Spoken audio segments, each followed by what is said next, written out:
Okay, and then from here, I'll kick off the musical number for the conclusion of Metal Gear Solid 2. So for that, I'm gonna need you guys to... No coal. Is it really important? I think you want to hear this. Fine, patch it through. What? What do you want? What do you mean he won? What are you talking about? Oh. Fuck. Political pundits are warning people to exercise optimistic caution in the wake of yesterday's news, citing that much geopolitical change in the intervening 4 years since his last term may temper some of Trump's worst behaviours. Earlier today, President-elect Donald Trump announced that eating non-Christian babies will be a mandatory part of US citizenship tests, to the raucous applause of the anti-abortion crowds. History was made at the presidential inauguration today, as unelected dickhead Elon Musk sent his heart out to the crowd in what his most fervent defenders have described as definitely not a Nazi salute.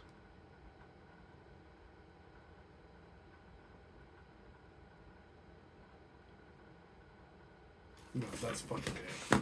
I gotta do something. No, wait. I have a better idea.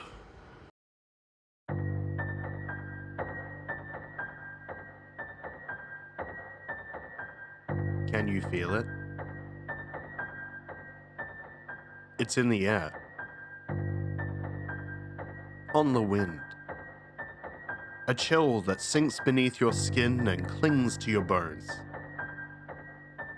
A change is coming.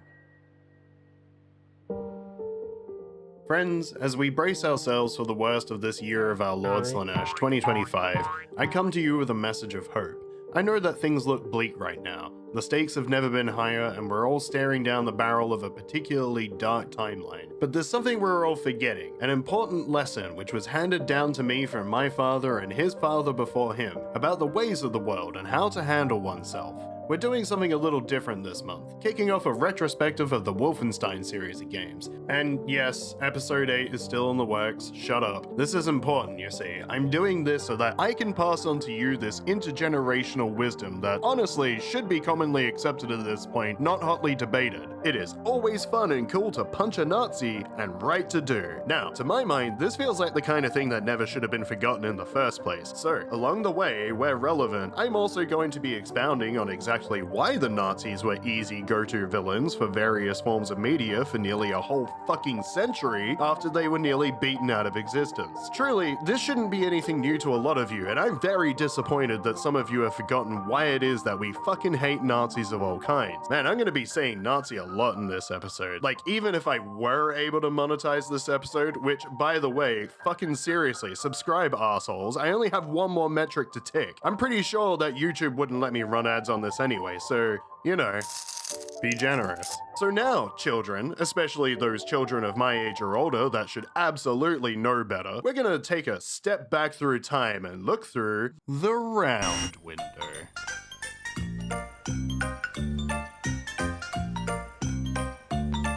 There's a bear in there, and a chair as well.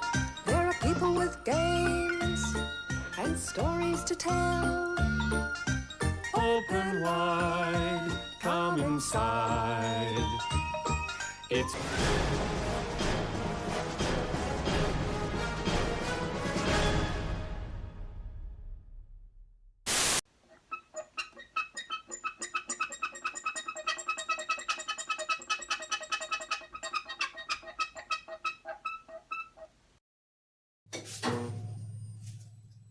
So, to help me on the show today, we have Nick providing production support. Say hello, Nick.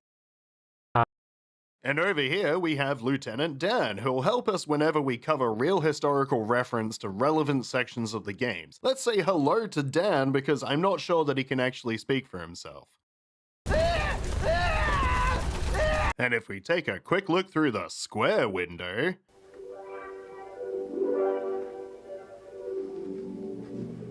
you'll see Friends, an editor that came out wrong and will be punished for it. Guten Tag. But in the meantime, we'll also help with playing some of these games. Hey friends? Fuck you. The original Wolfenstein, dubbed Castle Wolfenstein, was created in 1981 by Silas Warner, a legend among legends, even lauded by the likes of Tommy Tallarico. I'm sure his mother's very proud. In my brief research around the history of these games, I found one anecdote that read thusly. Back in those days, we had dot matrix printers that used fan-fold paper. Silas would print a listing, tear off the feeder edges, and start eating them. So Silas clearly had something going on, but he sounds like a fun guy, and god damn it, I want to believe that we would have been friends. This isn't an outlier, by the way. Like, if you do a search on Silas's name, you're likely to encounter a whole bunch of weird anecdotes like that one before getting to the meat of his actual career. Very eccentric guy. Or maybe autistic, who knows. He did start MUSE Software, so he definitely had some drive, and although he apparently wasn't a great business manager, with MUSE lasting all of about 6 years I think, by all accounts he was still an intellectual juggernaut, bitch. The guy was creating video games at a time when the industry just was a shadow of what it is now, pioneering a lot of things which included the voice, software for the Apple II that allowed recording, digitization, and playback of audio. And I mean, look, maybe it was impressive for the time, but no, you know what? You'll see what I mean. Here, enjoy this festive greeting from MUSE Software, circa 1980. Oh my god. Hello! Ah, fuck!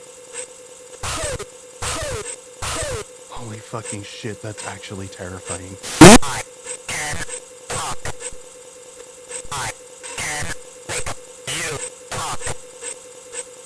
New nightmare fuel aside, Silas did a lot for the industry. At a fucking astounding 6'9", it is on the shoulders of literal giants like Silas Warner that the games industry of today stands, and it's thanks to him in particular that we have the Nazi killing simulator franchise that is Wolfenstein. Thank you for your service, Silas.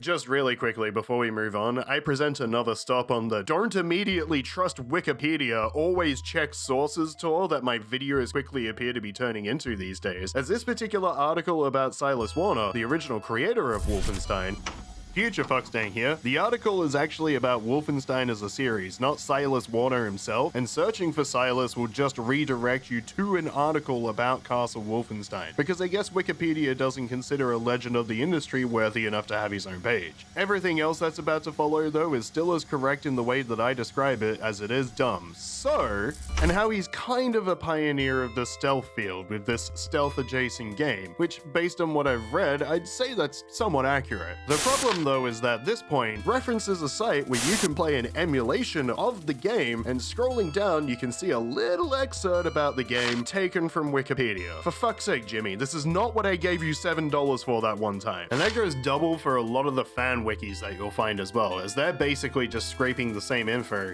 Most of the time, just copy-pasting whatever's on Wikipedia, but without the sources. Another thing in here, though, that I am just weirdly yet frothingly angry about is the part right here. Though no more Wolfenstein games were released by MUSE Entertainment after Beyond Castle Wolfenstein, Metal Gear series and several other video games took elements and inspiration from the two original games. I don't know what I'm more fucking incensed by, the shitty typo or the fact that the only source for this is this book that's not even worth the paper it's printed on. Guys, let's read the passage, shall we? Of course, the most famous of these latter-day Wolfenstein-inspired games is the aforementioned Metal Gear, marking the first appearance of Solid Snake, a now legendary video game character used in countless games right up to 2008's Metal Gear Solid 4 Guns of the Patriots, followed by literally 3 pages of sucking Metal Gear's dick in the middle of a section about Wolfenstein. There are no sources, by the way, no supporting evidence to any of their claims, no reference to interviews that they may have gotten hold of or conducted or like pulled this information from. And look, I know that I can't claim to know what is or is not in Kojima's mind at any one particular point. However, I just feel like in all of the interviews that I have read through where Kojima has talked about his inspirations for the games, he would have mentioned Wolfenstein at least fucking once somewhere if it was such a critical influence. So since I can actually show my work and give some actual supporting evidence, I'm going to go ahead and challenge this claim and say it's as fucking bullshit as this little footnote about people calling Castle Wolfenstein Wolfenstein 2D. No, they're not. No one is fucking calling it that. Shut the fuck fuck up, you bullshit book. And you wanna know how I know? How I know this entire fucking book is full of shit and is absolute garbage? Because in a book about the most influential games of all time, Metal Gear Solid, a game that actually is highly influential, not just in the stealth genre, but like so many things across the industry and has been widely credited as such by numerous other creators, doesn't get its own section, but is instead just a footnote for another game that's incorrectly attributed as being its main influence. This book? Fuck it. Wikipedia? Do better. Everyone else, cite your fucking sources and for God's sake, have evidence for your claims. Oi, you. Have you got that thing working yet? Ah! So what is Castle Wolfenstein about? Well, the game itself is a top-down stealth-adjacent shooter, with players taking the role of an unnamed POW who I guess retroactively is probably BJ Blazkowicz. I mean, it would be 2019's Youngblood before any of these games saw a different name player character, so yeah, it's probably safe to say that it's him. You're being held in the titular Castle Wolfenstein, awaiting interrogation by the SS, and have to break free while stealing the plans for something from the manual. World War II is raging across Europe, and Castle Wolfenstein has been occupied by the Nazis and converted into their HQ. You have just been captured behind enemy lines and await interrogation and torture by the dreaded SS in the dungeons of Castle Wolfenstein. A dying cellmate bequeaths you your only hope, a gun and 10 bullets. Your mission, find the war plans and escape from Castle Wolfenstein alive. Okay, so war plans, got it. Pretty vague, but I mean, like, what can you expect? This is a time when games were more like scenarios that just kind of played out in a vacuum. The story happening in the background established by the manual, or your imagination as the game played out, or in a weird, confusing, possibly lurid cutscene if you were lucky, question mark? So there is something vaguely resembling a story going on here, but remember, this is the era of yellow blob kills other yellow blob in the red blobby room. Not a lot of space for storytelling here, really. Although, look at those graphics. That's right-tastic. But we can use our history knowledge and thinky brains to figure out a more specific set of circumstances than that, or at least, you know, like a year that the game is set in. Going by the cover art and the fact that Silas was American, and Americans tend to think in terms of America first, it's safe to assume that you're an American soldier, so I'm gonna go ahead and just call him BJ. The Americans didn't enter the war until December 41, so this is like somewhere between 41 and 45, since the weird alternate timeline stuff hasn't really come into things yet. Or has it? No, it hasn't. We won't get into that until the next episode. The first two games are more or less self-contained. Castle Wolfenstein isn't a real place, and as far as I know, neither Silas nor even the id team later would specify that it was based on one. God damn it, that's something I should have asked. Really, the id team just used it because it was in the original game, and it just became a fixture for anyone that came after them. Kind of. We'll get into that when we get there, but the actual story of Wolfenstein 3D is as silly as you'd expect from a bunch of industry pioneering men that apparently hadn't matured much past adolescence. Paderborn, however, is a real place, is a location that will come up in later games, and is nearby to a Wolfenstein approximate in the form of Castle Wewelsburg. Wewelsburg? You know what, fuck it, it's a Nazi thing, I don't care. That place was a weird retreat set up by Himmler before the war to induct SS officers into his wacko cult shit. We don't really have the time in this episode to fully get into the Nazis' occultism beliefs. That'll have to be when they start summoning Death Knights or using crystal-powered medallions and shit. It won't really be relevant to the games until Wolfenstein 3D, but just keep in mind as we go along in this episode that they did have sub-factions within their ranks that believe some really kooky shit. However, this does give us a location in Paderborn, and we can use the date that it would have been taken, or at least in contention by the US, to get an approximate idea for when the game is set. And Paderborn was taken by the Americans in 1945. Well, then, I guess we can reference Castle Wewelsburg, which was also not really properly attacked until 45. Okay, fucking fine. Let's just say that if the Americans have managed to penetrate deep enough to get a spy all the way here and expect to extract him and then use that information within a reasonable time frame, then this is probably the tail end of the European theater. So like 44, 45. There, that's close enough. Fucking Christ, man, these old fucking games. So the reason to narrow it down to a specific time frame is because it's also important to remember the real-world context of the game's setting. By the end of the European theater in 1945, roughly 3.76% of the world's population at the time had been killed in the war. That includes some 45 million civilians. By that time, there were over 1,000 concentration camps in operation that saw roughly 1.5 million people pass through their gates, with only about 500,000 of those coming back out again. Unless, of course, you count those that were transferred from one camp to another on a forced death march and died along the way, which also, happened pretty often. A majority of the fatalities that would occur in those camps, by the way, would take place in the latter half of the war. Here's an unfun fact. Did you know that before resorting to concentration camps, the Nazis initially tried to just deport Germany's Jews? Millions of them, regardless of whether or not they were citizens. Man, that sounds really familiar. But I'm sure it couldn't possibly happen again. That would take, someone with over a century of hindsight available to them directly quoting Hitler as part of an election campaign for this kind of thing to happen again. What a weird and outlandish thing to consider in this year of 2025. So when you're being tasked to find secret war plans in a Nazi castle, there is the potential for literally tens of thousands, if not hundreds of thousands of lives to be saved if the Nazis are stopped, maybe even millions if it had been earlier in the war. A good deal of whom wouldn't have even been soldiers. And that's why it's always fun and cool to punch a Nazi and is always the right thing to do.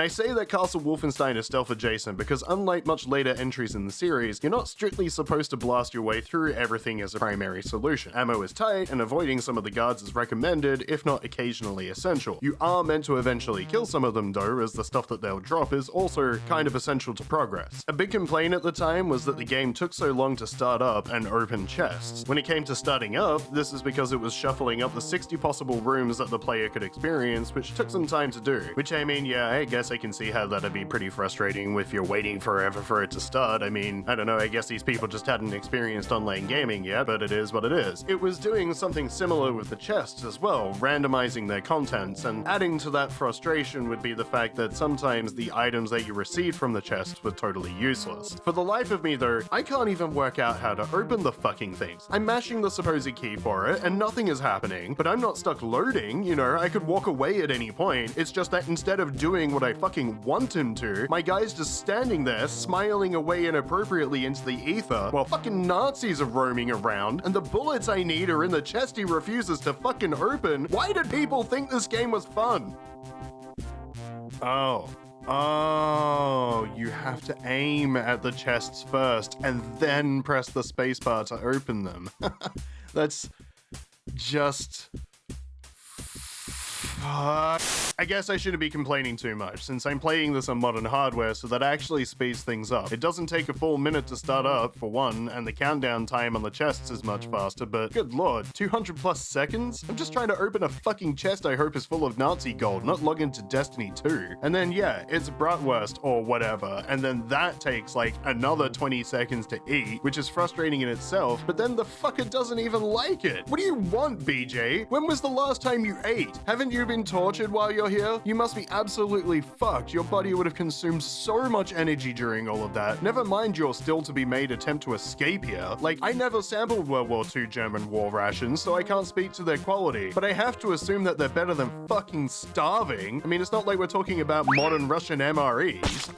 Up to now, I've actually been showing you the Commodore 64 version of the game because it's just so much better than the Apple II version for a lot of reasons. For a start, just fucking look at it. Sure, the C64 version's appearance is the epitome of colored square attacks different colored square era of games. It's not the prettiest thing out there.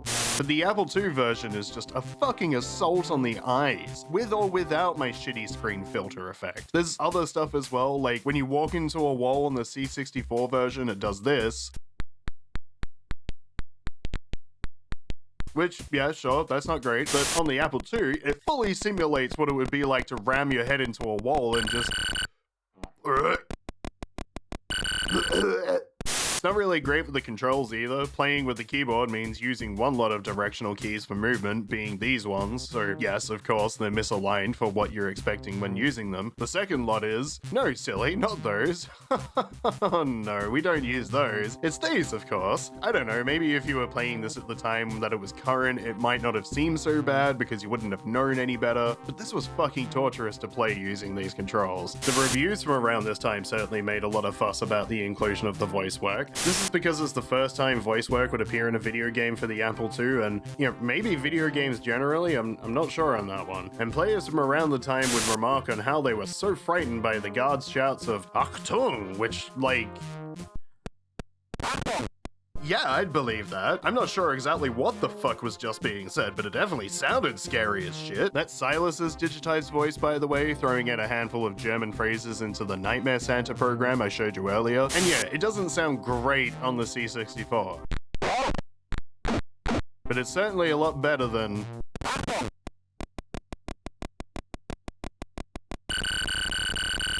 Friends, of course, would attest to this if I ever allowed him to speak, but of course I won't. And if he wants to eat it all this week, he'll have that game finished before the end of the episode. But let's not lose sight of what's important here. Such novel marvels of the time could be distracting players from the reality that they pantomime. As Electronic Games magazine puts it, lest we become too chummy with these human forms in Nazi uniforms, it's best to keep in mind that the escaping prisoner's business is difficult and frequently bloody. There's no time here for the expression of regrets over fallen foes. But I mean, really, within the context of this game, the other games, and also real life where villains do exist, have a name and that name is Nazis, that would also require me to have even a single fuck to give about dead Nazis. So let me just...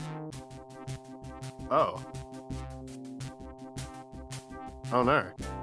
And far from being the only one to find this stuff annoying, this led to at least one software trainer in the form of the TGEU, or the Great Escape utility, from MUSE, which, okay, so for you kids watching, a software trainer was just a way of being able to change the game. You'd pretty much just think of these as mods now, I guess, but once upon a time before the internet was a thing, we had software you would load before the game, which would let you literally make alterations to the game code, and through fucking around with that, you could then load the game with stuff changed. For people around my age, you'd be more familiar with this in the form of something like Pro Action Replay, plugging cartridges into other cartridges that had cool fucking Android men on them, and that's a joy most of you youngins will just never experience, seeing how most of you are gonna die in the great resource wars of 2027. In this case, it was game specific, offering infinite lives and inventory and lots more. What do you mean by lots more? There's not a lot to this game. What, can you make the Bratwurst useful? I don't really know exactly how it would work though. I'm not sure if you'd load this disc first, then eject it and insert the actual game disc. I don't even know if these early machines would have been able to retain that in their memory between application loads. Or maybe it's like a repackaged thing that borders on piracy. I've seen that before. I've also found it advertised in a few magazines, so I can confirm that it was definitely a real thing. But Wikipedia specifically calls it the first software trainer, with the only source for it being an article from issue 128 of Retro Gamer.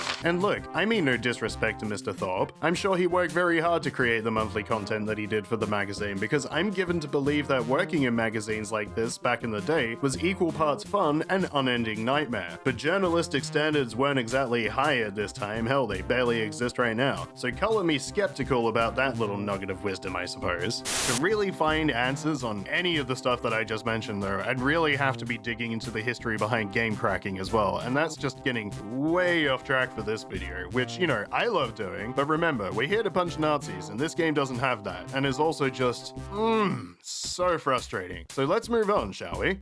Before I finish up, there are a few things that I'd like to raise as points of interest. First of all, a lot of the articles and so on that I referenced when I went and researched this episode just aren't available on the Internet Archive anymore, and I'd gone looking for them specifically because they weren't around on their original host sites anymore either. I did a lot of the research for this episode back in October and November of last year, and I'm glad I did, as I always make extensive notes on these things when I do my research, but I had gone back to these articles to reconfirm reinforcing quotes or just grab ones at all, as I maybe hadn't in the first place, and yeah, just Gone. I'm not saying that this information disappearing is some kind of expansive conspiracy, though given recent events, I suppose I'm also not saying that either. But at a time when getting a hold of clear information to combat a rising threat has never been more important, the services and methods that we have for doing so are underfunded or under attack or both. There are people that you can seek out who have much more productive advice about what you can do to offer than myself. If you feel at all worried about this kind of thing, then you should seek them out, and soon, before this danger becomes clear and present to you as it already is for others. Me though? Well, now, to be clear, I'm really only here advocating for punching Nazis. That's really what I want to be doing in this game. I also keep hearing about this Indie Savannah, game, something or other, that people keep telling me I should play, but I'm a bit busy with the Nazi shooting sims right now, so that'll have to wait. Next time in this series, we'll be sticking around in the past for a little bit as we go beyond Castle Wolfenstein, experience the sequel to the original classic, and examine how it is that the Nazis managed to start up again in the United States and abroad. Stay safe out there, kids, and remember, punching Nazis is fun and cool, and always right to do. Unelected twat waffle, Elon Musk. Unelected human curdled milk, Elon Musk. Unelected see you next Tesla shareholder meeting, Elon Musk. Unelected cunt flaps. Nah. Yeah, unelected cunt flaps, Elon Musk.